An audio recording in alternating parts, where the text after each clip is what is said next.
Good afternoon, and thank you all for joining us today for what I think is going to be an interesting and important conversation. I'm Jerry Firestein. I am the Senior Vice President here at the Middle East Institute, and I'm pleased to welcome you all to today's talk. In recent weeks, MEI has had an opportunity to examine key aspects of the Israeli-Palestinian dynamic through engagements with Palestinian ambassador to the UK and formerly here in Washington, Hussam Zumlot, Palestinian scholar and activist Raif Zerayek, and Israeli scholar Lior Lairs. Our panel today will focus on Palestine's complicated internal and external dynamics as the Palestinian Authority transitions to a new Prime Minister, Mohammed Shtayyeh. Among its many challenges, the new government will be called on to address ongoing protests over the new Social Security law and the implications for the future of the Palestinian Authority and the peace process following Benjamin Netanyahu's re-election and in anticipation of the Kushner-Greenblatt deal of the century. Meanwhile, tensions continue to boil over between Palestine and Israel, with increasing restrictions on Palestinian rights and the Trump administration's seemingly unconditional backing for Netanyahu's policies. Nor do the prospects of Hamas-PA reconciliation appear to have brightened. On April 14th, when Mohammed Shtayyeh took office as prime minister, Hamas immediately declared that it would not recognize his appointment, arguing that it was done without the national consensus and because Shtayyeh is formally affiliated with Fatah in a break from recent tradition. Given these complicated and still changing dynamics, what prospects exist for establishing a unified Palestinian movement and for restarting a good faith Israeli-Palestinian dialogue? What is the reaction among Palestinians on the ground to these political changes? We hope to tackle these and other questions with today's panel, which I'll be moderating. I would like to thank MEI board member George Salem for his gracious support for the event, which is part of our Palestine programming funded by the George and Rhonda Salem Family Foundation Lecture Series. With that, let me introduce our outstanding panel. Brian Barber is a fellow at the New America Foundation's International Security Program and a senior fellow at the Institute for Palestine Studies. He's currently working on a book narrating the lives of 6 men and their families from Gaza, whom he has interviewed regularly for the past 20 years, since they participated as young men in the first Palestinian Intifada in 1993. Also joining us is Tamara Kharoub. Tamara is the Assistant Executive Director and Senior Middle East Fellow at the Arab Center, D.C.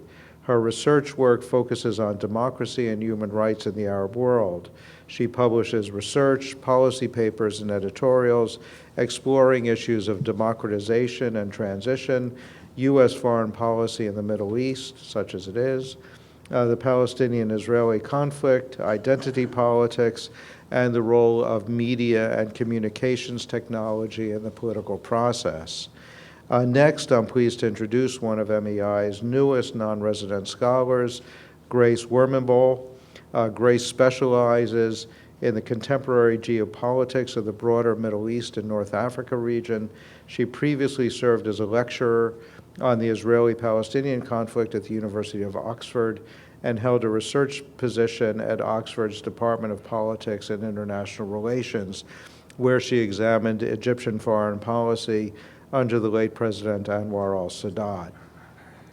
And finally, we are honored to hear from Palestinian organizer and journalist Ahmed Abu Ratema. Ahmed is a Palestinian writer and activist whose social media posts inspire the Great March of Return. While Ahmed was unfortunately unable to join us for today's panel, he has provided a pre-recorded video to give us an on-the-ground view from Gaza of the dire impact felt by Palestinians as a result of these changes and how civilians, activists, and journalists are adapting. Before we get to these issues, I want to remind everyone that this event is being recorded and live streamed for our website. Please silence your mobile devices, but do join the conversation on Twitter using the hashtag #MEIPalestine. With that, let us begin our discussion.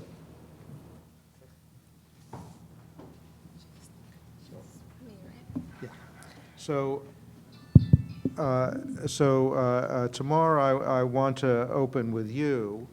Mohammed Shtayyeh is taking control of the PA at a moment that is confronting perhaps its most serious challenge since its formation.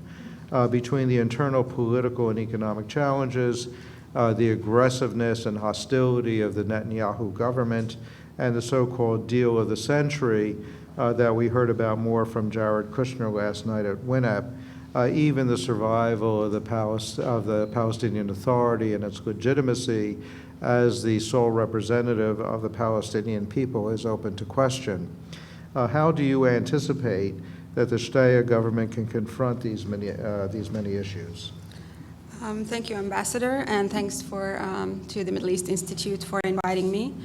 I would like to highlight three main challenges that are facing the new government of Prime Minister Mohammed Shtayyeh, and I will try to find some opportunities as I was asked to. I'm not sure I can, but I'll try to find one at least. The first main challenge is that of legitimacy. The first response, the immediate response from Hamas was that it would not recognize the Shtayyeh government because it was not based on national consensus. Technically, the president who appoints the prime minister is supposed to be elected, and there was no elections held in the Palestinian territory since 2005, presidential elections, and the prime minister's cabinet is supposed to be approved by the Palestinian Legislative Council by an absolute majority, and that council has not been functioning since 2007. So yes, there's a question of that kind of a legal democratic legitimacy, but this also applies to Hamas. On the issue of national consensus, Shtayyeh did try to form a PLO inclusive government, but he faced resistance from within Fatah. Obviously, there is internal struggles among the Fatah members, especially regarding leadership in the pro-Abbas era. In addition to that, three factions refused to participate in the elections, citing that they refused to participate in the government, citing that this government serves the interests of Fatah and not the interests of the Palestinian people. And Hamas and the Islamic Jihad were not even invited. So speaking of reconciliation, not inviting Hamas and the Islamic Jihad to participate in the government is not really a good sign for reconciliation. But also, Shtayyeh has been very critical of Hamas in the past, and this might probably draw a larger wedge between Gaza and the West Bank. This appointment, as the ambassador said, of Shtayyeh, a member of Fatah's Central Committee, is different. The two former prime ministers were identified as independent, so this is seen by other Palestinian factions as a power grab and as undermining Palestinian democracy and a further monopolization of the Palestinian national project and its institutions by Fatah. So unlikely that Shtayyeh is going to achieve reconciliation. He did say he wants to hold elections in the next few months, but that's also unlikely due to a number of reasons. But without reconciliation, he can't hold elections, and his approval is not very high. About 41% of Palestinians are dissatisfied with his appointment, and almost half don't think he can achieve reconciliation or hold elections. The next major challenge is economic. He is starting his tenure when the Palestinian Authority is facing one of its worst financial crises in recent years. This is caused partly by funding cuts from the U.S. Trump administration, but primarily by the issue of tax deductions. And I don't want to get into much details, just in the interest of time, but we can talk about it later. The taxes that eventually the Palestinian Authority is refusing to take amount to 50% of the Palestinian Authority's budget. And this is a serious financial issue. Already there has been budget cuts affecting 170,000 people that work in public institutions and affecting the Palestinian Authority's services and operations in the West Bank and services to the Palestinian people. So we are likely to see increased unrest and more protests. We've seen the outrage at Rami al-Hamdallah, the previous Prime Minister's Social Security plan, and before him, the protests to the Prime Minister Salam Fayyad's tax plan. So this is going to further destabilize the Palestinian Authority, and this time around it might lead to the collapse of it. And that brings me to the third major challenge, which is external, if we can call it that.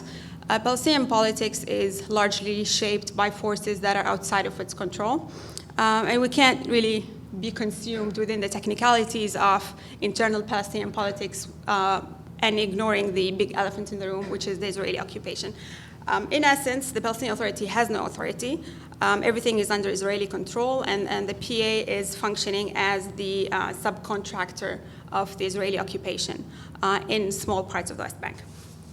And so with that, everything from reconciliation to elections to the economy is impacted by Israel. We know that Israel and the US oppose reconciliation. We've seen that in the past. Israel has suspended peace talks and has withheld tax payments it owes to the Palestinian Authority when Hamas and Fatah announced a reconciliation deal. So to answer the question posed by the title, is reconciliation possible? The short answer is no. But also we should ask, is reconciliation sufficient? And the answer to that is also no. Just briefly, the reality is that reconciliation or not, elections or not, unity government or not, the Palestinians have no power, no leverage, and little choice in this situation. And in fact, the only leverage the Palestinians have at this time is dissolving the Palestinian Authority or threatening to dissolve the Palestinian Authority. And I think that's becoming more and more of a reality. We've heard Abbas threaten in the past that he was going to dissolve the Palestinian Authority, but nobody took him seriously. I think now with the different circumstances happening, the Netanyahu re-election, the right-wing Israeli government, the Trump administration's policies, and the upcoming peace plan, the financial crisis, the legitimacy crisis, I think we are going to see more possibilities for the collapse or dissolution of the Palestinian Authority. One last thing, there's a perception among Palestinians, 68% demand Abbas's resignation, 80% view the authority as corrupt, and 53% view it as a burden to the Palestinians. So the general public in Palestine supports that view. And I think Israel, the United States, and the international community is leaving the Palestinian Authority with little choice but to go that route. It might be an opportunity, if we can call it that, to free the Palestinians of the peace process that has strangled the Palestinians and allowed Israel to continue the colonization and ethnic cleansing, and actually required the PA to facilitate that process in the West Bank while keeping the occupation and the suffering of the Palestinians invisible. So this might be an opportunity, if we can call it that. I'll leave it there for now. Thank you, Tamara. Grace, let's turn to you. And we heard from Tamara about some of the broad outlines of the problems that Mohammed Shtayyeh faces.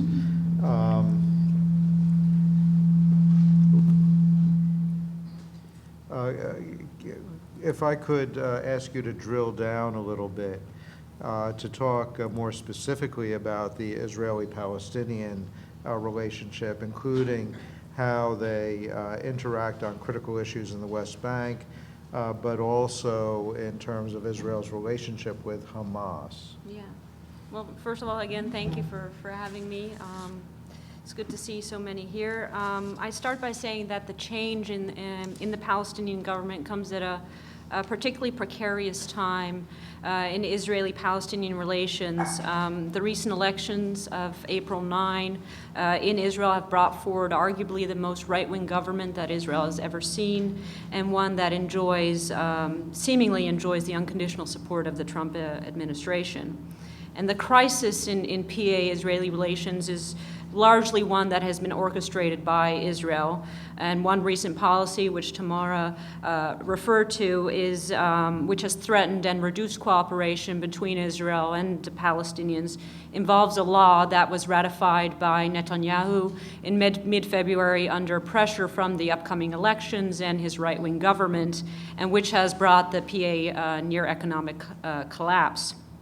And just to offer some context here, under the 1994 Paris Protocol, which established a customs union between Israel and the Palestinian administration, Israel is supposed to collect value-added tax, duties, and other taxes on behalf of the Palestinian Authority and turn those over on a monthly basis. And the idea behind that was that this would occur until the establishment of an independent and economically viable Palestinian state. So under the new law that was, as I said, ratified in February but passed over last summer, the Israelis are deducting about 7% of the approximately $166 million that is transferred or is supposed to be transferred each month to the PA. And that deduction is equivalent to the amount that, according to the Israeli government, is handed over by the PA to Palestinians in Israeli prisons and Palestinian families of those killed by Israeli troops, which in the eyes of the Israelis is clear support for terrorism. So in the aftermath of the ratification of this law, Abbas announced that he would refuse all tax revenue if a part were withheld, which has had, as Tamara said, major financial repercussions for the Palestinian public sector and the West Bank economy, and also, as I said, has hurt cooperation between Israel and the PA. The PA is highly dependent on these tax revenues. Tamara mentioned an amount of 50%. I saw amounts that it accounts for about 63% of its budget and 15% of the Palestinian GDP. And in fact, in a recent report, the World Bank noted that as a consequence of Abbas refusing these payments, there's a financial crisis that is endangering the West Bank. Last week, the UN reported that the fiscal crisis is threatening the stability of the West Bank and also Palestinian state-building efforts. And I think that for Israel, this policy is really indicative of the bind that Netanyahu has found himself in by aligning himself with people like Bezalel Smotrich of the United Right and other far right wingers that are clearly leveraging his ongoing legal issues to secure far right-wing policies. And even though warnings of a collapse of a collapse of the PA go back to the early 1990s, it is clear that a worsening in this economic situation in the West Bank, coupled with the political unrest that might follow the publication of the deal of the century, is and should be a serious concern for Israel. And one of the reasons that I say this is that among those public sector employees who have seen their salaries slashed by approximately 40% are about 30,000 security personnel who are in charge of maintaining stability and calm in the West Bank in cooperation with their Israeli counterparts.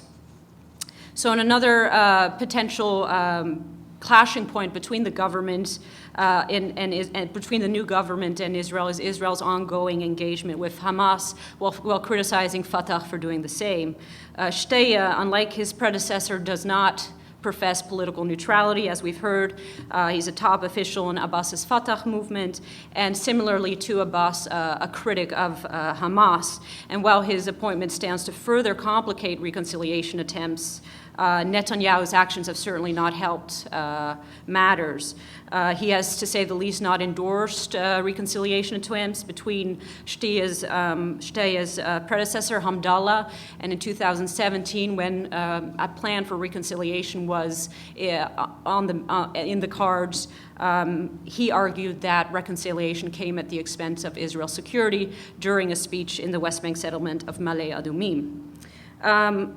At the same time, I think it's important to note that by engaging separately with Hamas through Egypt, Israel is also perpetuating the Hamas-Fatah feud, is not only perpetuating the Hamas-Fatah feud, but also actively undermining Fatah's policy, which is hinged on bringing Gaza under its control and delegitimizing Hamas's international standing. Furthermore, I'd also say that a separate engagement with Hamas allows Netanyahu to continue the no partner for peace narrative, which was adopted by Ehud Barak in the late 90s during the Camp David negotiations. Finally, regarding the effects of Shtayyeh's appointment for the peace process, and on the other side, Netanyahu's recent re-election, I can be fairly brief.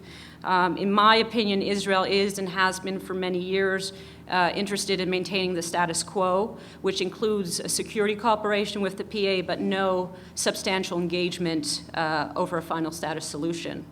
The new Israeli government's incorporation of what were previously considered fringe ideas, namely annexation, Palestinian skepticism of the U.S.'s role in the Middle East conflict, ongoing feud between Hamas and Fatah, widespread Palestinian grievance with Abbas's government, and finally corruption in the PA itself, all lead me to conclude that we cannot expect any progress on the peace front in the near future. And part of the reason that I say this from an Israeli perspective is the lack of interest in the peace process in the recent Israeli elections. So the only two parties that openly discussed peace, namely Meretz and Labor, only got 10 seats in an 120-seat parliament. At the same time, you see that across Israeli society, support for the two-state solution, which continues to be actively promoted by the PA, has plummeted, while support for annexation has risen. A pre-election survey by Haaretz found that about 40% of Israelis now support annexation, including, which is interesting, those that traditionally vote for left-wing parties. The poll also found that 34% of respondents still back the two-state solution, which is less than half the amount of those polled in 2008, which is a year before Netanyahu took power. So in my view, this trend has really allowed Netanyahu to largely ignore the Palestinian issue over the last decade, while continuing to undo the frameworks of the Oslo Accords. And I'll stop there for now. Thank you, Grace. And at this juncture, we'd like to play the video that Ahmed Abu Ratema made for us yesterday. Hi everyone. Thanks for Middle East Institute for having me today. Thanks for everyone. During the last years, the situation in the Palestinian territories has been very complicated. There is a common feeling among Palestinians that there is no horizon for the reconciliation's success. It seems the reconciliation's decision isn't only internal. There are many external factors that affects it. The Gaza Strip and the West Bank are not geographically connected. The Israeli control in the crossings prevents Palestinians to take an independent decision of moving freely between Gaza Strip and West Bank. Another Israeli factor that affects the independence of the Palestinian Authority's decision is Israel's control over the Palestinian taxes and using these taxes to put pressure on the Palestinian Authority. The third factor is the Palestinian obligations regarding to the security coordination with Israel. This reality connects between the existence of Palestinian Authority and the continuation of the security coordination. In the light of these factors, we can expect the limits of the independence of the Palestinians. There are other internal factors related to the Palestinian Authority. One of them is that the Palestinian political system is presidential, where President Abbas is the one who takes the decisions. Also, the Palestinian division enhanced the exclusivity of President Abbas because of the legislative council was disabled. So, we cannot say that there is an essential political change along with the change of the Prime Minister, because the real factors that form the reality didn't change. At this moment, it seems that Trump's plan is going opposite to the Palestinian reconciliation.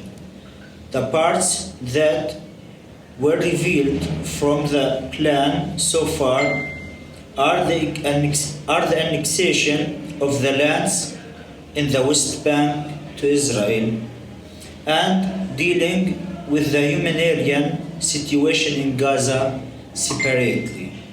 This plan requires not to achieve the Palestinian reconciliation. The reality of the Palestinian division enhances the suffering of the Palestinian people and give Israel the chance to violate the international law and continue its occupation. As Palestinians, we call for respecting the international law and putting more pressure on Israel to stop its violations, like its blockade on the Gaza Strip and the annexation of Palestinian territories in the West Bank. We think that the bias of Trump's administration to the Israeli policies will not play a role in serving peace and stability. Thank you.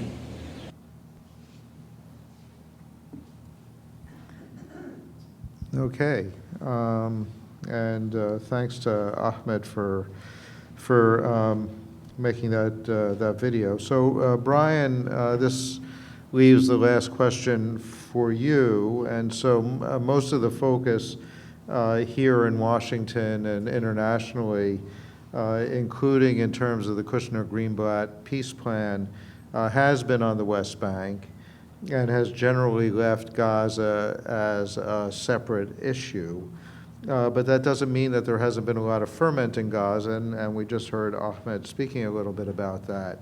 So if you could also describe for us your own observations based on your recent visits to Gaza, especially in regard to the Great March of Return, Hamas dialogue with the Israelis, and we've heard a little bit about that, and what you think might be Gazan attitudes towards the new Shtayyeh government, and whether you see any prospect that this might be perceived in Gaza as a page-turner in West Bank, Gaza, or Hamas, Palestinian Authority relations.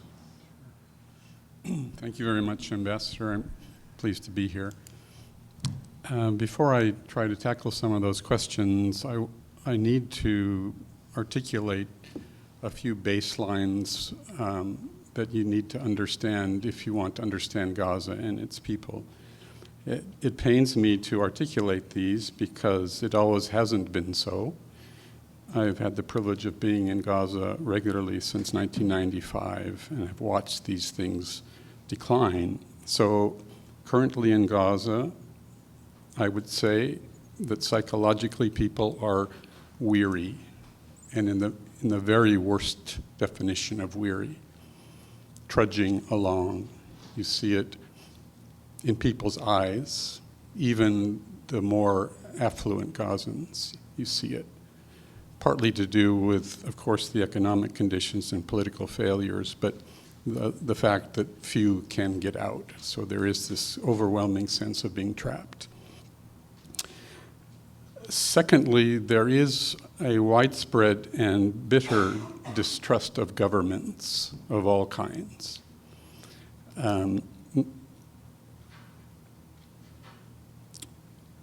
And thirdly, there is a severe cash crisis let alone the astounding number of people who are in poverty, but even the professional class, or let's call them the middle class, have been hurt dramatically financially. Part of that, of course, is the blockade, but much of it, I need to say that since 2017 has been because of the PA salary cuts to its 70-some thousand employees in Gaza. So two of the characters that I'm writing about are PA employees. They're both educators. And in 17, 2 years ago, their salaries were cut 50% without notice. You see it. They saw it on their cell phones with a message from the bank announcing how much was going to be deposited in their accounts, and they were stunned to see that they only got half. That raised a little bit to 75% for a couple of months last year. Now they've cut it the 75 in half. So my folks, my two guys, are getting 37.5% of their original salary. And even they, who previously could make life work, just cannot make it work on so little money. So everything must be viewed through this current psychological prism, and of course all of these conditions are related directly to the questions that we're discussing here. As to the peace plan, over the last 2 years, Gazans have pretty much dismissed it with rolled eyes or mocked it. Oh, there goes those Americans again. But in this last trip, I just returned a few weeks ago, and they're now taking this very seriously because it seems like it is coming. And so there's a new layer of dread added to the pile, and you'll hear people talk about, well, where are we going to be after this plan, and who are we going to be? People talking about what's going to be like to live in Sinai. So a real confusion and dread about the future. As to the Great March of Return, I'll spend a fair amount of time on that because it deserves notice. It's a major social movement that, as you know, has gone on now for over a year, weekly protests on mostly Fridays. It has all of the qualities of a classic political protest movement that needs to be written up. And the fact that it has gone on for this amount of time is remarkable. I went back to find some polling data, and I found one of Khalil Shikaki's polls from July of 2018, and that's dated now, but I think it's useful to use it because it tells us that even only 4 months into the movement, these are the attitudes from Palestinians relative to it. First is the question of who done it, and that's really very relevant as to whether civil society started this. Ahmed is one of the properly celebrated individuals who was part of the civil society push for this, or whether Hamas started it. So here are just the figures, and I'll give you the average figure across West Bank and Gaza. 38% said it was caused by civil inspiration, 37% by Hamas. As a reminder to us how average statistics don't lead us correctly, those figures broken down: West Bank 47% civil, 22% Hamas. And in Gaza, 22% civil and 61% thought that this movement was under the control of, if not always, inspired by Hamas.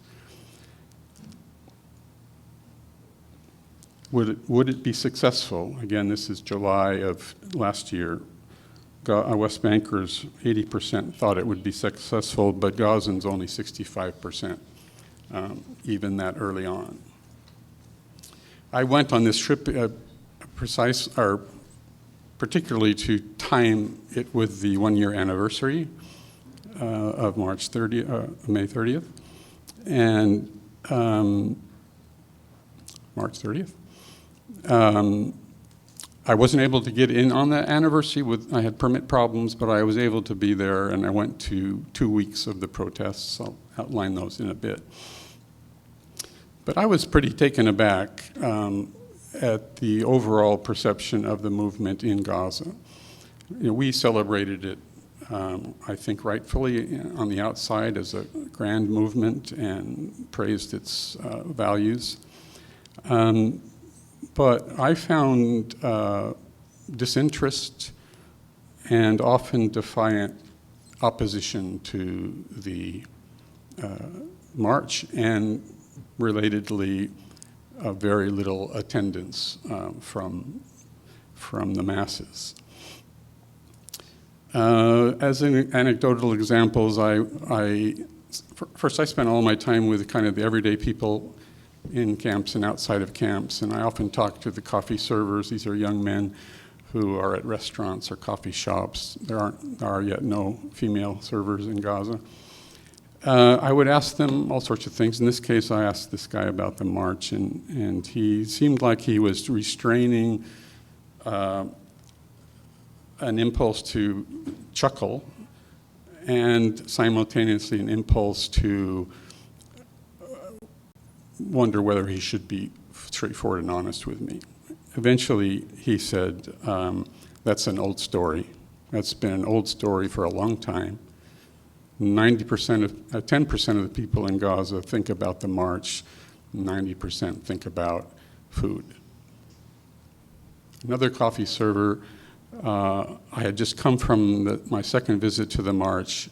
I asked him, I just said, hey, I've just come from the march, and he looked at me with curiosity and said, oh, yeah, today's the day they do that. I want nothing to do with it. Reasons for this disinterest and defiance are not complicated. For many, it is the issue of Hamas. So many of my contacts believe that it's completely run by Hamas and that they're using young children to serve their needs. Another category of people is those who are just shocked by the injuries. 20,000 injured, 100 plus killed. And another practically because it's just not working.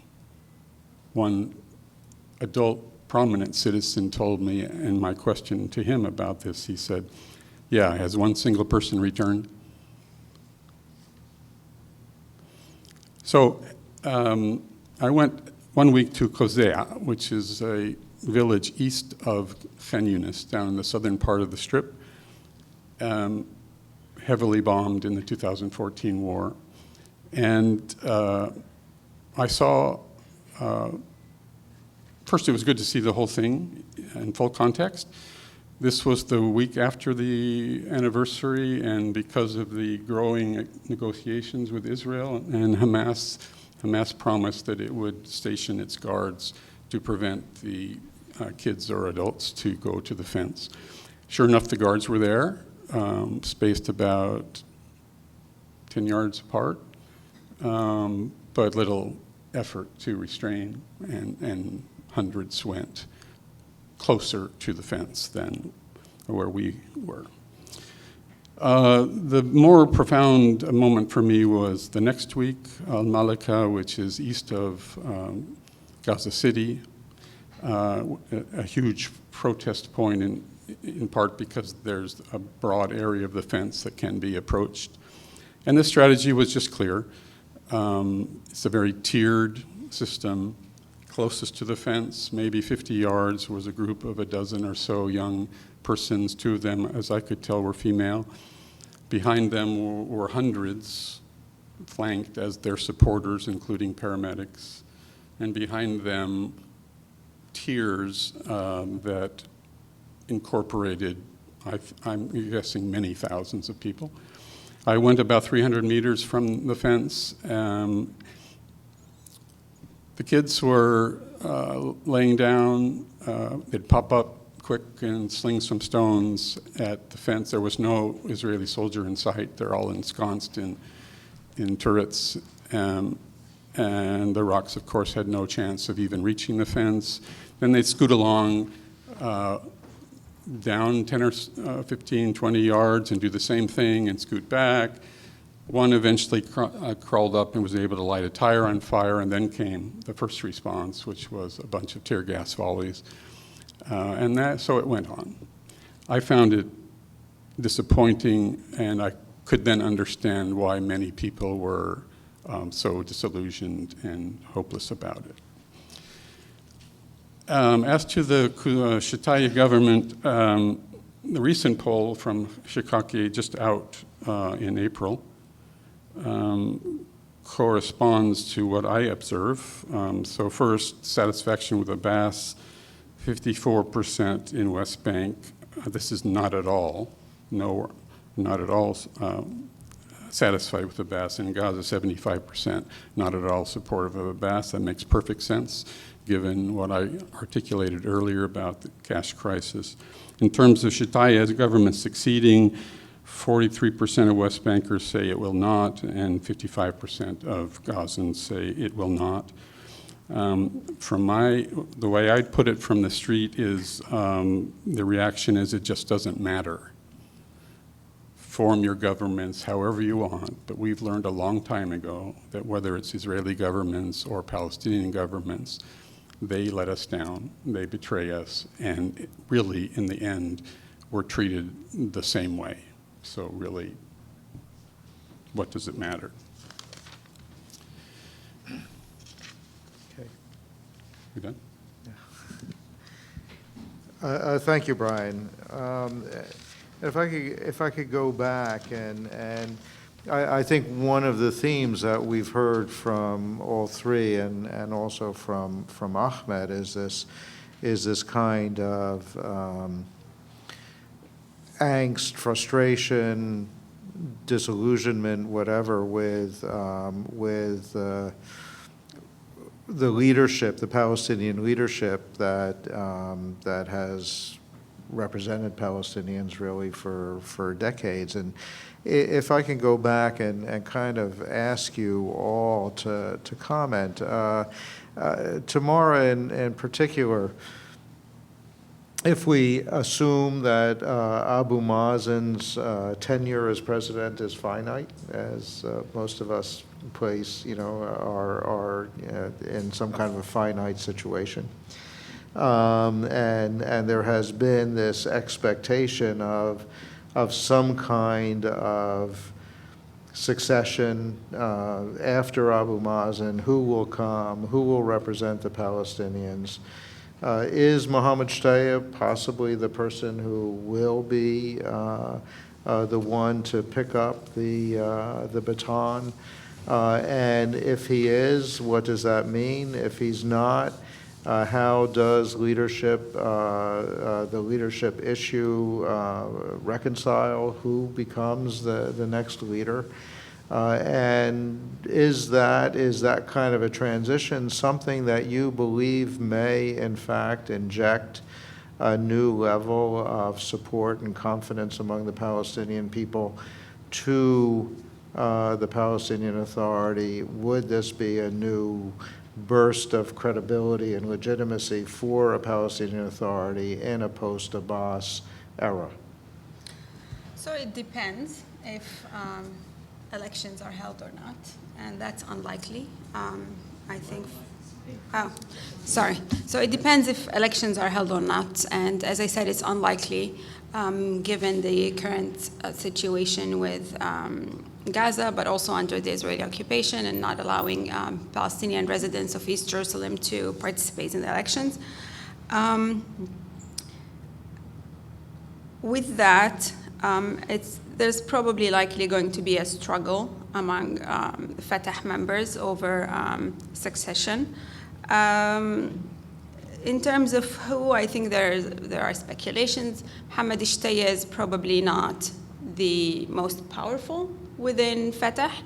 There are other figures that have more influence. But in any case, I think Abbas himself doesn't enjoy a lot of approval among Palestinians, but it's not only him. It's the Fatah leadership and the Palestinian Authority altogether. So I don't think much will change in the case that a relatively smooth transition happens within Fatah. It's likely that it will keep the monopoly over the presidency. And who would you consider to be the likely candidates within the Fatah movement who would vie for leadership? I mean, there were a number of names. Al-Alul was one.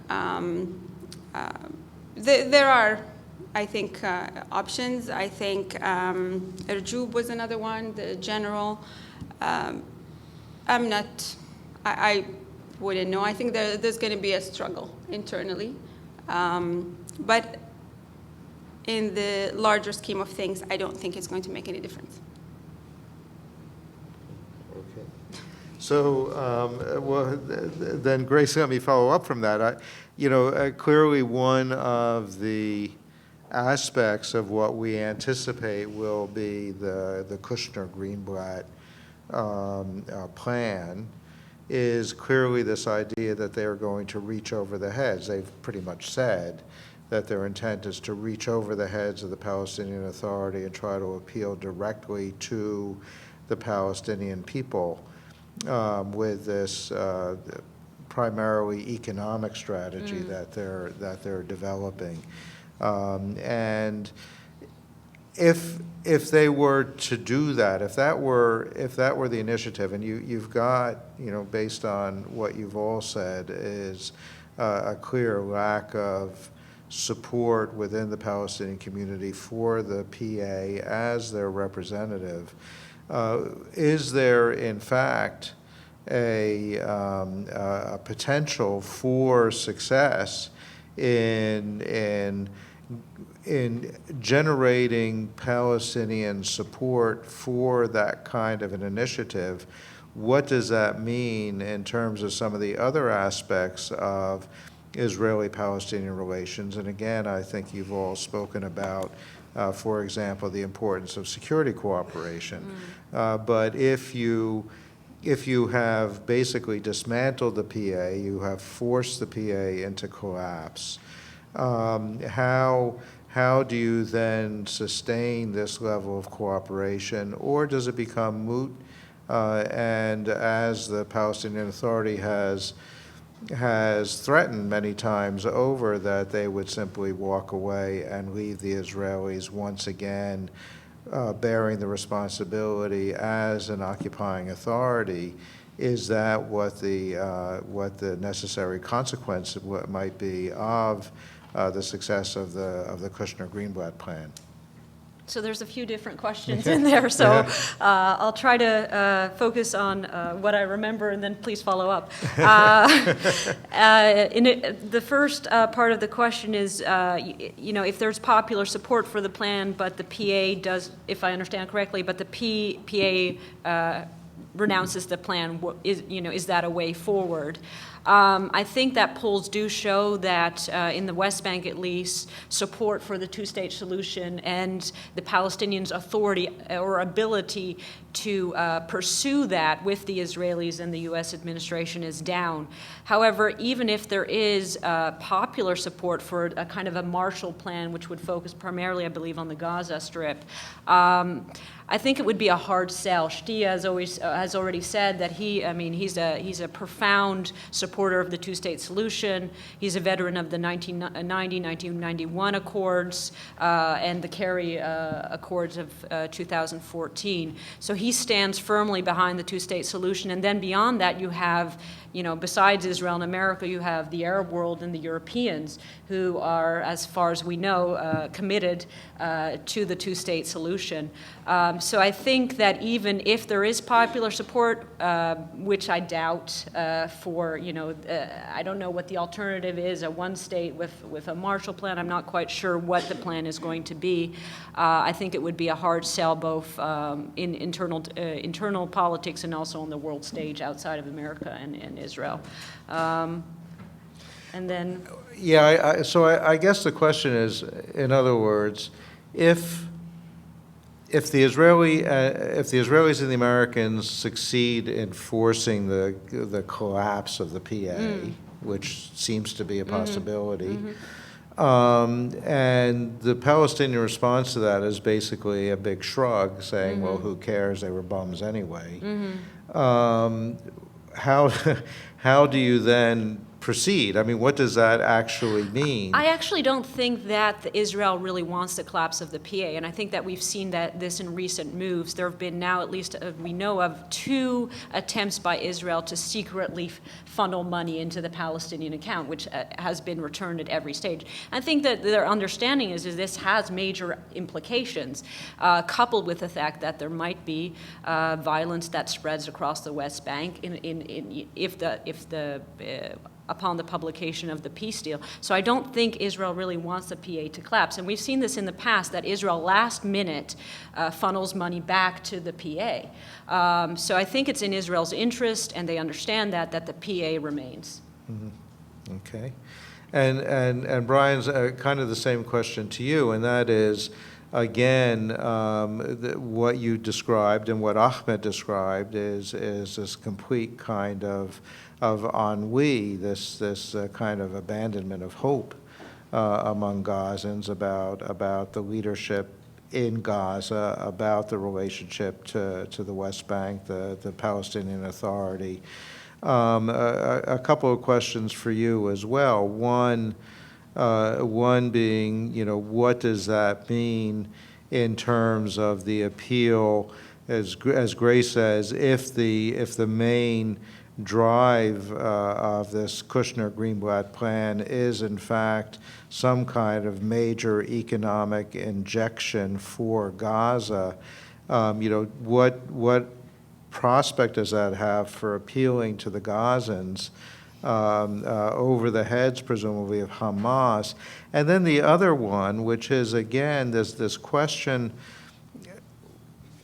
20 years ago, at the height of the peace process, at the height of Bill Clinton's initiatives, a lot of discussion was being made. Of course, at that time, it was very clear a Palestinian state would have the 2 wings. It would be the West Bank and Gaza. A lot of discussion about, the physical separation, the means of overcoming the physical separation between the West Bank and Gaza. There were all kinds of ideas about sunken highways and rail lines and all of that. That all seems to have gone by the boards. Do Gazans today still see that their fate is inextricably linked to what happens to the West Bank? Do they still, to the extent that any of them are thinking about a 2-state solution, do they see that Gaza is part of that 2-state solution, or is the 2-state solution now an independent Palestine in the West Bank and Gaza left more or less on its own? First, I need to say the obvious, that there are a lot of different opinions in Gaza on everything. Palestinians are nothing if not opinionated.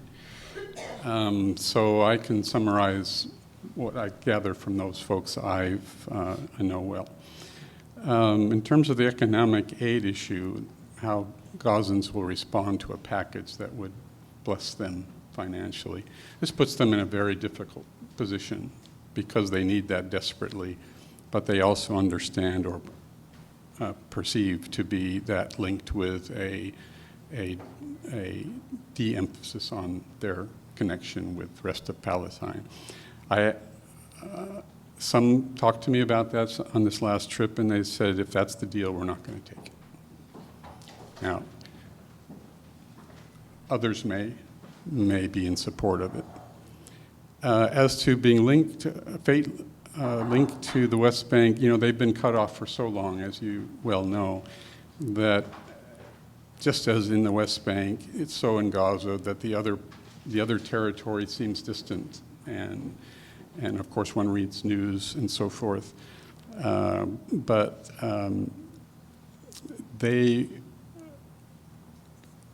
Essentially, most Gazans, in my perception, would say we are Palestinians first, and that's what matters most to us, and we'll take a deal that honors that. Okay.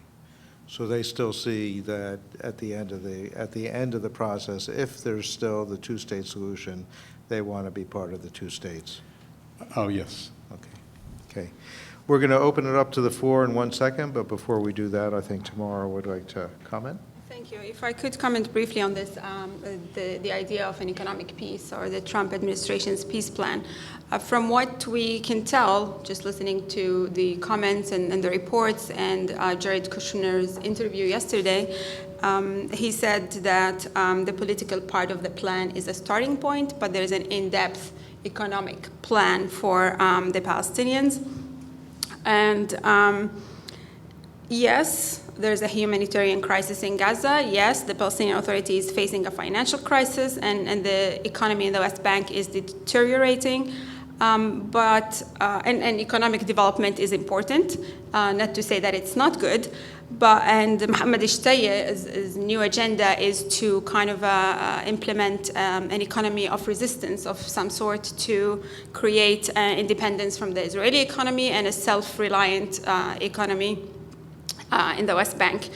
But I think for the majority of Palestinians, if not all, economic development instead of human rights, instead of dignity, instead of statehood is not going to work.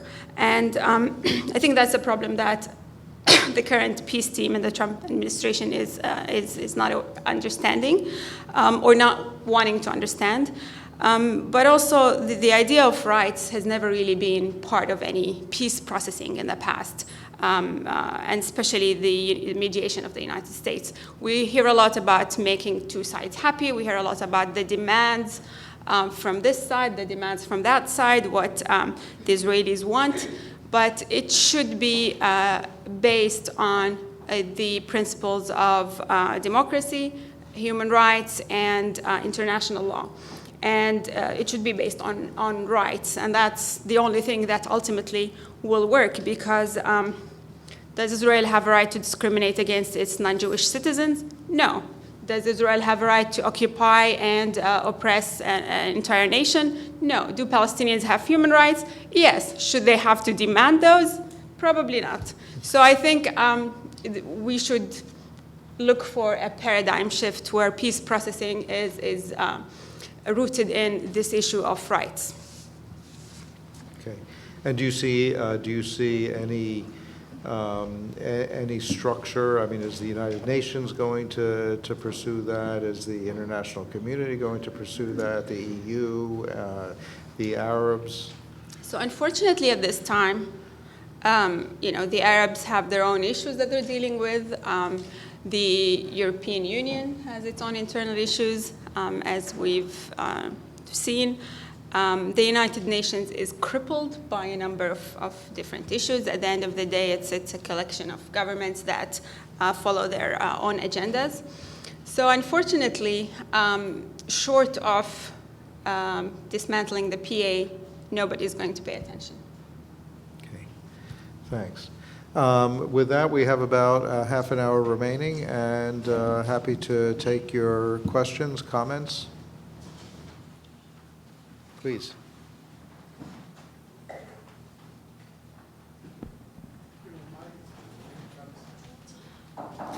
Thank please you. identify yourself. Michael Kurtzig, who worked, in fact, on some agreements, economic agreements in Gaza many years ago, which didn't pan out. But I have a couple of questions, one for Brian. You talked about success of the fence, of the marching. What do you mean by success, number one? Number two, when I was in Israel last year, and I'm there annually, there was discussion of employing 6,000 workers from Gaza in Israel. Did that ever pan out? And number three, how many of those in the West Bank are now working in Israel? How important is their economy relying on employment in Israel? Thank you. Thanks for a good discussion. So the data I reported from the survey simply said, do you think it will be successful, and didn't define success. People in Gaza define it differently.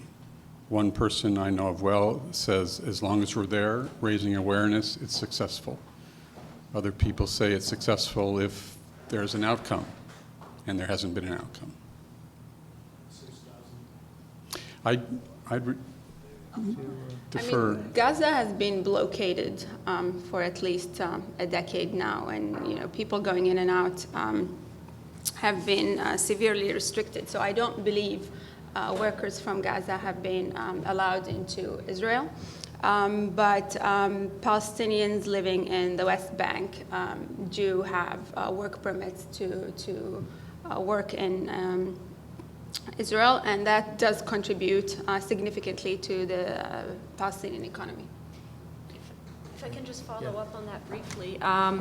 From what I understand is when the Great Marches of Return started last year is that there was a clear desire to once again have the world's attention on Gaza. And particularly what the part of the narrative was is that many of the people, or the majority of the people living in Gaza are 48ers, meaning that they were expelled or had to leave, depends on the narrative that you follow, from their homes. And that was another thing that they wanted to, again, put on the map. So in terms of success, that might be one of the measures of success. To what extent is the world, again, focusing on Gaza? And to a certain extent, they were able to do that for a period of time.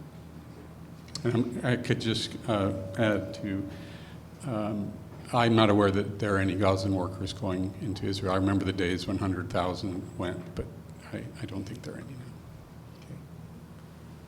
Other questions? Comments? Yeah, in the back. I missed the beginning, so please forgive me if this is redundant. But Please identify yourself. Catherine Wilkins, NDI. I wanted to ask you about, from the Israeli strategy perspective, the way this is playing out with respect to Gaza and the different deals that have been made with Gaza, the rumors of other arrangements in return for financial support, to have quiet and things like that, and then how that plays out in the West Bank. In particular, the way that seems to reinforce the idea that sort of Hamas's strategy, while it's not good for the people, it has an impact on Israel and on Netanyahu, and there's been a response. Since so much of what Israeli strategy is in the West Bank is to work together with the PA to keep Hamas down. So in the West Bank, the PA is mainly there as a security ally to keep Hamas in control through security cooperation. And as you said, no one's really interested in a one-state solution in Israel, so the PA serves that purpose. But yet in the West Bank, in Gaza, they're sending different messages. So do you mind trying to comment on that? Please, yeah, tomorrow. And then I'll just briefly say that, yes, the strategy of Hamas is working. And Israel seems to be only responding to rocket fire, which sends a message to the Palestinian public that violence might be the only way. So that is one part of the equation. The other is in this sphere of agreements between Israel and Hamas, and with the Trump administration as well, bypassing the PA, it's reducing its credibility and its influence within the West Bank even further. Grace? Yeah, I would just add that you kind of mentioned Israeli agreements with Hamas. Those are, for the majority, I mean, indirect agreements, but just focusing, for instance, on Qatar, which last year was allowed by Netanyahu to bring in fuel and money to provide salaries for employees in Gaza. The reason for this is really it actually helps Israel. Gaza is facing a humanitarian crisis, an energy crisis, also a water crisis, and in fact is deemed to be uninhabitable by 2020. So for Israel, this is a convenient way, and obviously there's Khaliji or Gulf politics that fueled Qatar to do it as well. But for Netanyahu, it was a convenient way to alleviate the crisis on a temporary basis. Okay. I'm talking about what's rumored to be in the middle of the century and going forward. Yeah, it's hard to comment on rumors, so I think we have to wait and see if it actually is published and what the content is of it. Okay. Anything else? Yes, this gentleman here. Hi, my name is Marcus Montgomery. I'm also with the Arab Center, Washington, D.C. I think Tamara and Grace both mentioned the likelihood or not of the PA being dissolved or collapsing. Can you guys kind of give us an idea of if it were to dissolve or collapse, what does that look like the day after and the weeks after and the months after? You want to go first? That's Did you plant this question? okay, no. Well, we don't know, but it's probably not going to be good. I think, chaos is one possibility. Violence is the other extreme end of that.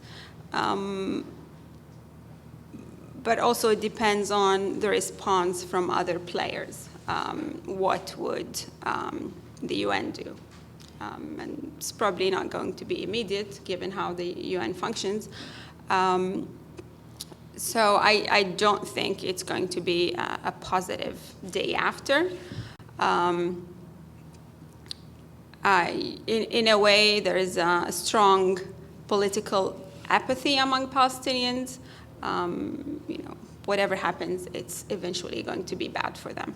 So the majority of Palestinians are probably going to not do anything. But I think there's going to be chaos at the least. Yeah, I guess there are probably two schools of thought. People like Bezalel Smotrich actually wants the PA to collapse because he believes, as Tamara says, it will lead to chaos, and potentially he then believes, again, hard to comment on these things, but potentially then believes that Israel can move in and take over the West Bank, which is what he wants. I don't actually believe that Netanyahu wants the PA to collapse.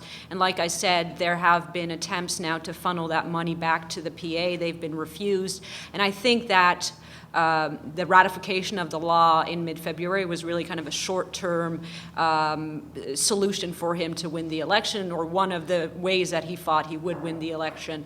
And I think now there's probably attempts to backtrack that. Brian, did you want to add anything? Or? Yes, over here. Yes, Frank Fletcher with Daniel Morgan Graduate School. Could you comment on the Palestinian but also the international reaction to the U.S. move to put the embassy in Jerusalem and the Israeli annexation of the Golan, or rather the U.S. recognition of the Israeli annexation of the Golan Heights? And will this help or hurt, or what, Well, that's an what easy might question. come of it? Go ahead, Grace. I think it's important to realize that even though you can see these as tacit steps, the Golan Heights is a completely different beast, so to speak, from the West Bank. It's not sparsely populated. The Druze that do live there were offered Israeli citizenship. It has really not been part of a negotiation with the Syrian regime since the outbreak of the civil war in Syria in 2011. I think if Israel were to move forward with annexation, with the tacit support of America, I think you're going to see a completely different reaction, both internally in the West Bank and also on the world stage from the EU and the Arab world. If I could Yeah, just go ahead. briefly. I'll jump in on that too. Yeah, so these steps or endorsements by the Trump administration are against international law, where territory captured by force is not recognized, and they also indicate the end of the two-state solution, which is something that everyone seems to still believe in. So if we are to stay on the road for the two-state solution, these are definitely not helpful steps. Yeah, I would just, if I could just comment as well, I would agree with Tamara on that. It's annexation is a violation of the UN Charter. It's also a violation of UN Security Council resolutions 242 and 338, which talked about land for peace. The Golan Heights has been the subject of negotiations between the Israelis and the Syrians periodically since 1973, including with Benjamin Netanyahu. And the position of the Israeli government has always been their willingness to return the Golan Heights to Syria as part of a larger peace agreement between the two countries. So, we were talking a little bit before this. My own view is that what the Trump administration did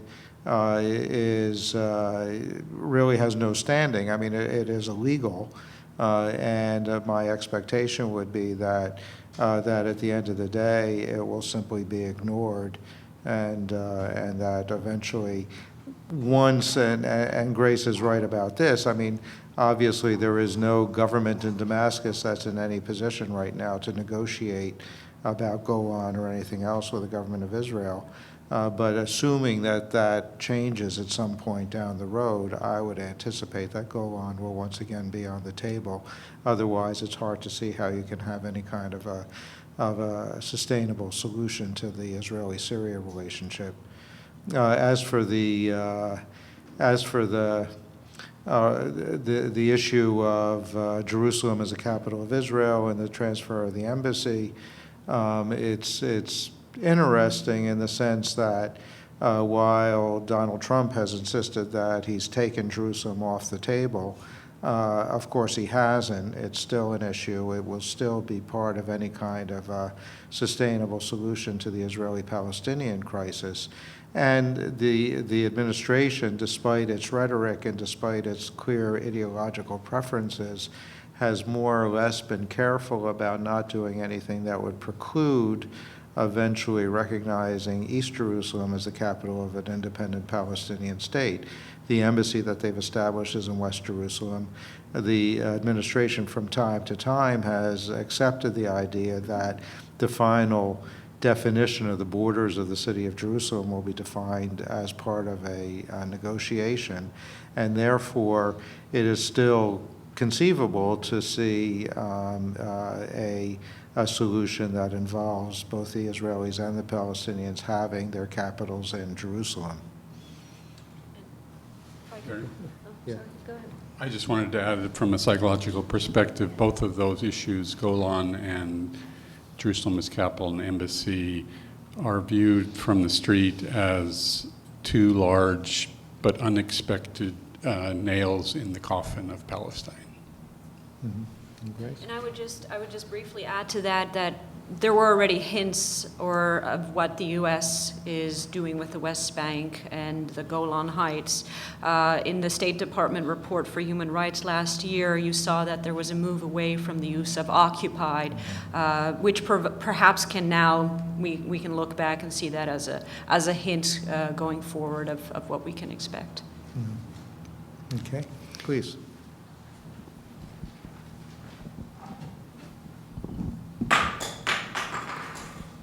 Yep.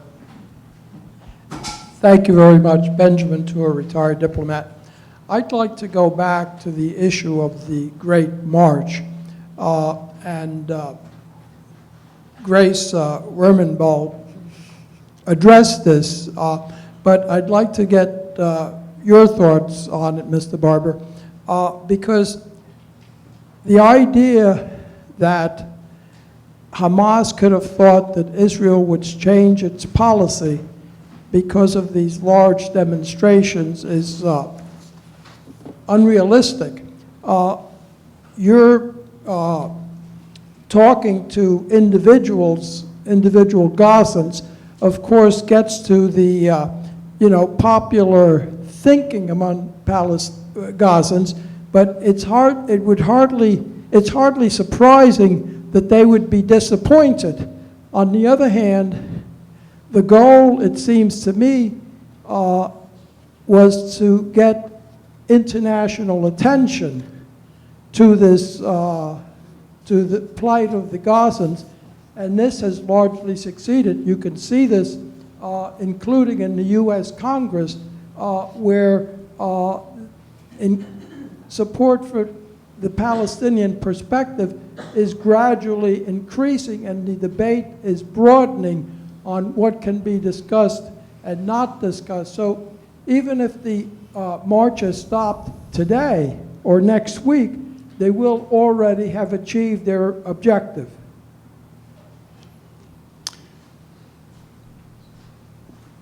Yeah, I don't disagree with your conclusion, and people in the street see that as well, that that objective has been achieved, perhaps.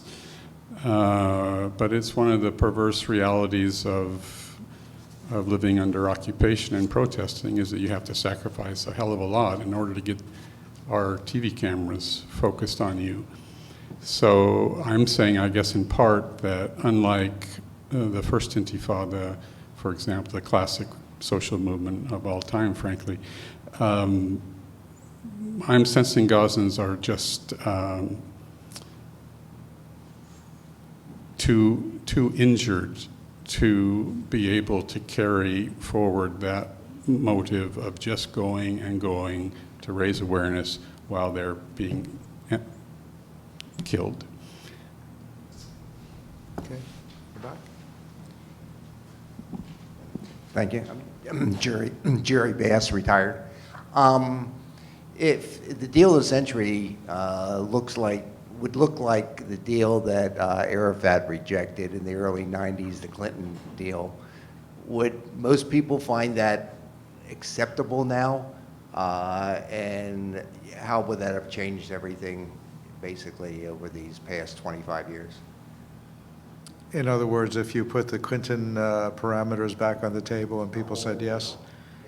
Okay. In other words, if you took the Clinton parameters of 2000 and put them back on the table today, would the response on the Palestinian side be different than it was in 2000?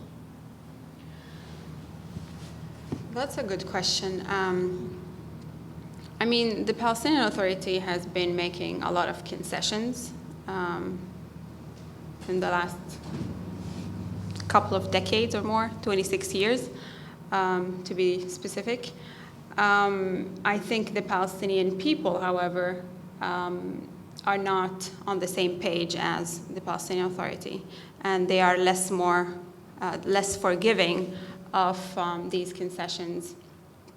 Already, a number of people do not support almost half of Palestinians do not support the two-state solution anymore. So I think, given what has happened over the last 26 years, the Palestinians know better. I hope. If I could just add to that also, if you look back to 1999 and 2000, as Arafat lacked substantial public support to come back with a peace treaty. So that also has, I think, some bearing on a potential answer to that question. Yeah, well, it's not as much as, what he could have done, which is the same question you have with all leaders. What could they do? And they're afraid of getting killed sometimes themselves by doing that. But, was it a good deal in most people's eyes that they, if that thing came out now, people would sit back and say, gee, that was a pretty good deal. It did the two-state solution, gave back most of the land from Salem, and gave Jerusalem, and maybe it's something that could have saved us a lot of the suffering and other things that we've gone on in the last 20 years. Yeah, I would just say, I mean, I think that Grace is correct in saying that, the Clinton parameters didn't address the refugee issue, of course, in a way that was acceptable to the Palestinians, didn't really address the Jerusalem issue in a way that was acceptable to Palestinians, kind of left a lot of question marks about some of the final status issues, and that was really the basis. And I agree with Grace. I was there at the time, and I think that the view of the Palestinians, including Arafat at that moment, was that the two sides hadn't come close enough. I mean, there were significant improvements in the proposal, but it wasn't quite up to what at the time was considered to be a minimally acceptable solution. And I'm not sure that it's changed, but. Yeah, I was just going to add that a big problem with the Oslo Agreement is that it did not address any of the final status issues, but it was a transitional agreement that lasted way longer than it should have. But also, I mean, the Palestinians and the Arabs and the Arab League are all still committed to the Arab Peace Initiative. And that includes a number of different issues, which is something that Israel has never agreed to. So I think that is important to consider as well. Yeah, and Kushner actually addressed the Arab Peace Initiative the other day and said that it was OBE'd, I think, or not valid. We should also point out, by the way, for historians here, that May 4th was the signing of the Oslo II agreement, May 4th, 1994. So tomorrow is the 25th anniversary of the agreement, which set out a 5-year timeline. So tomorrow is also the 20th anniversary of failing to achieve the two-state solution that was laid out in the Oslo II agreement. Yes? To what extent do you see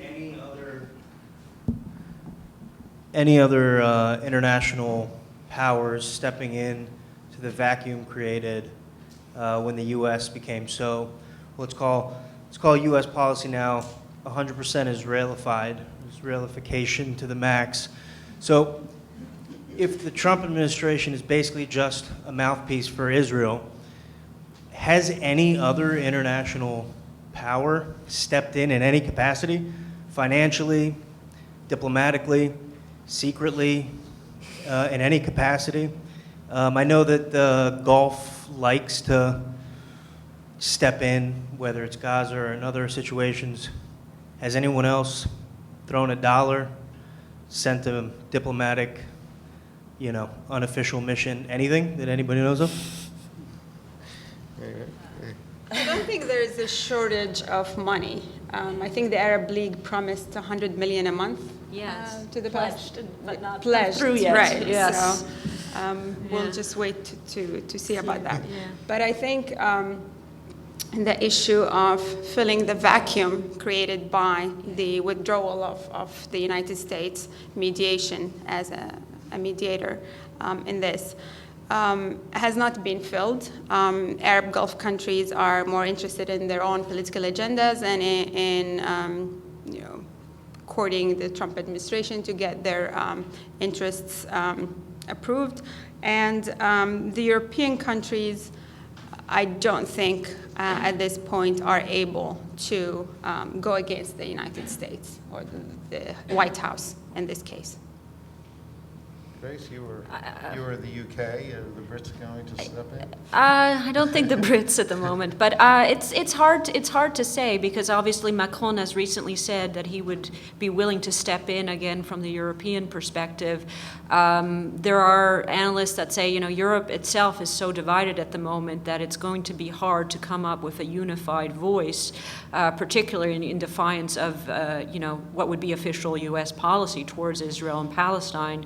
There have been reports, I don't know to what extent we can credit them, that MBS, Mohammed bin Salman, recently came to Abbas and offered him money, a type of Marshall Plan, again, in return for accepting the deal of the century. Again, I'm not sure these reports are accurate. There were also reports last year that he sought to pressure Abbas in the aftermath of the U.S. relocation of the embassy. So it will be interesting to see what the response will be, I think, after the publication of the report. Okay. Anyone else? Well, if you want to last question. I wanted to ask Brian for a moment to give us some more updates, situation of what's actually happening in Gaza. As far as electricity goes, as far as food goes, you said 90% of the time you think about food. Where is it coming from? When I was working in USDA, I remember going to the Kearney Depot at one point, and there were something like 3 or 4 miles of trucks going in one after the other. My brother's livestock went all the way to the front to go immediately to Gaza. But also, what has happened to the sewage plant, which was a big, big problem at one time? So a little more update on the current situation on the ground. Thank you. They're getting right now from 6 to 8 hours of electricity per day. They've been down to as low as 2. I don't see it as a major crisis only because they're incredibly resourceful and have learned how to manage on 6. When it shot up to 100% one day, it surprised everyone. I talked to people on the ground, and their reaction was, damn, what are we going to do with all that electricity? Sewage, there are multiple sewage plants in Gaza now and others being built. It's a huge problem and largely responsible for the water crisis. Food, UN has found replacement funds to give food. Some food comes in. If you've got money in Gaza, you can import pretty much anything you want, which surprises some. Water quality is just miserable. Okay. Well, on that note, we'll wrap up. Yes, indeed. It's kind of a fair representation of the whole conversation. But I want to thank Tamara Charub, Grace Wormenbowl, and Brian Barber, as well as Ahmed Abu Ratima for their comments, for their contributions. Thank you all for coming today, and let's give a round of applause.